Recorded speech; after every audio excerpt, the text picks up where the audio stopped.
So I helped Alex get his song to 3 million streams in just over a year. But most of the hard work was pretty much done within the first 30 days, I'm not going to lie. This is how I did it. Alex came to me when he had 45 monthly listeners. He literally had no content really out, and he had, I think, one song out at the time. He had a whole EP he was trying to promote, and I'm like, bro, honestly, when you're going to work with me, we're just going to be working on singles. Funnily enough, he was actually one of my first clients. How crazy. Your first one's out of the gate, 3 million streams.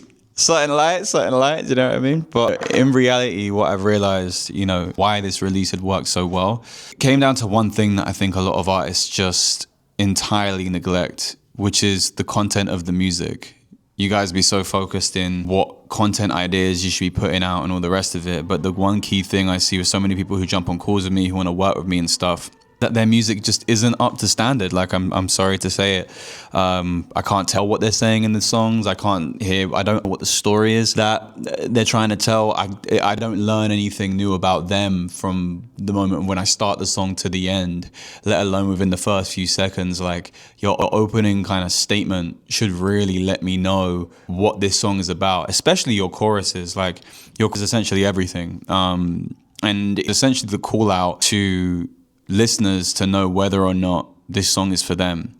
And it's for you to be able to draw a line in the sand between people who really just won't like your music, which there always will be people who are like that, and people who really do love your music. But you don't want to be able to be in this gray area where you're just making something so broad that no one ends up liking, or, people just kind of look at you like, kind of cool, like, I kind of like it. You don't want that. You want someone to really love it. And if people really, really love music, then people who really, really hate it. But you trying to please everyone isn't going to do anything. Back to what we did. So my specialty has always kind of been paid ads and content. I normally always start with paid ads to show people that, hey, you can get listeners, and it is a way that you can be able to make a return on your investment.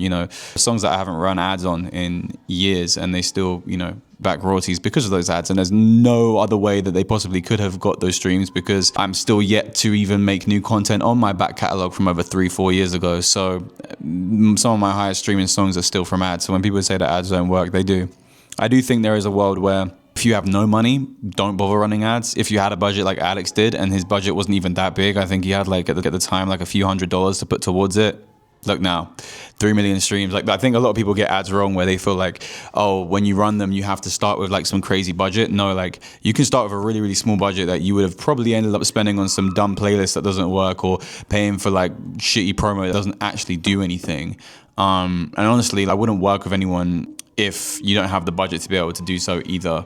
Back then, what I would have charged is way different to what I would have charged now, because I was trying to get the testimonials. So I would highly recommend people to try and do it themselves, or learn how to do it themselves, because you can just put that money towards your budget. But if you don't, if it's a time thing, then I would definitely just try and learn the quickest way how to do it yourself. I don't even run ads for people anymore, because it's just a lot of my time, and I'd rather empower artists to know how to do the thing themselves and charging them crazy money instead of just teaching them how to do the thing.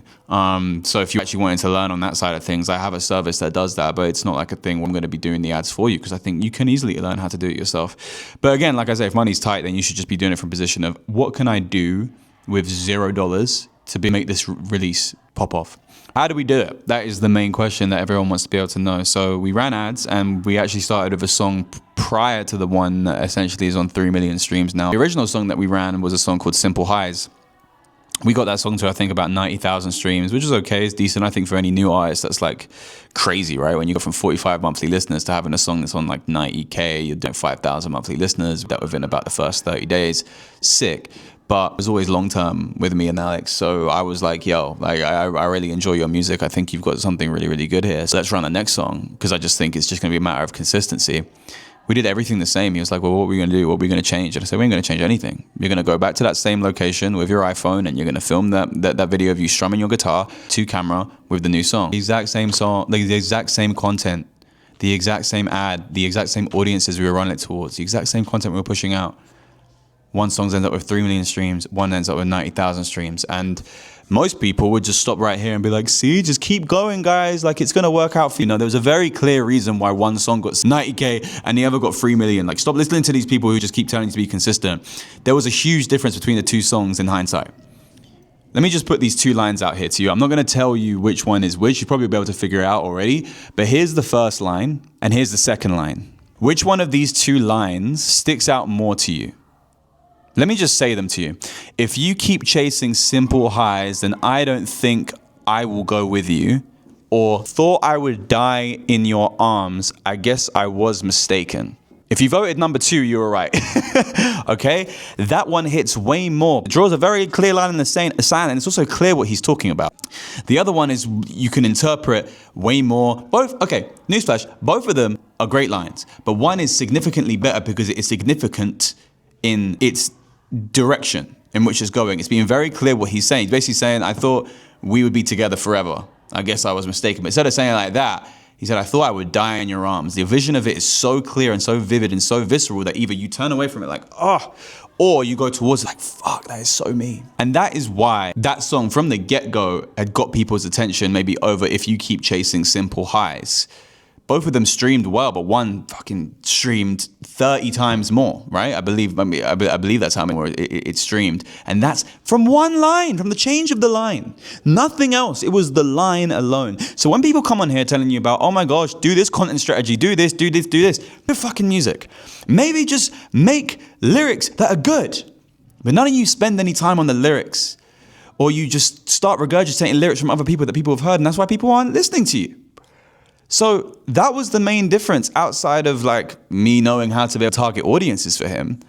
But that was where it was. And it really made me just start thinking a lot more of just how I basically work with artists, because I'm an artist myself. So my taste has been a huge part of this, where it's like at the time I wouldn't work with artists on their ad campaigns unless I really messed with the music. And you could say that's down to just my innate understanding of like good music, and that's all right. And that's a skill in itself. That's just an intuition that I have. But then let that be the lesson to you, that it doesn't matter how much money you put behind something. If the music is trash, it's trash. Okay? So yeah, I just wanted a video of this. I could go way more, but listen, if you want more help with this and you want more guidance on your music as well as your marketing, and you want help from someone who's wrote songs that have done millions of streams, myself, and has helped other people do millions of streams, myself, with other artists, then join Artist Academy. It's literally our school community that I help people. I do like 3 calls in there every week, and I help you be able to do the same stuff that I've helped other people do. It's the simplest way for you to be able to do it. Don't be paying PR companies $5,000 a month to fucking be doing nothing for you. You can do this yourself. You just need help, and you just need perspective and someone who isn't going to bullshit you. So, here to help.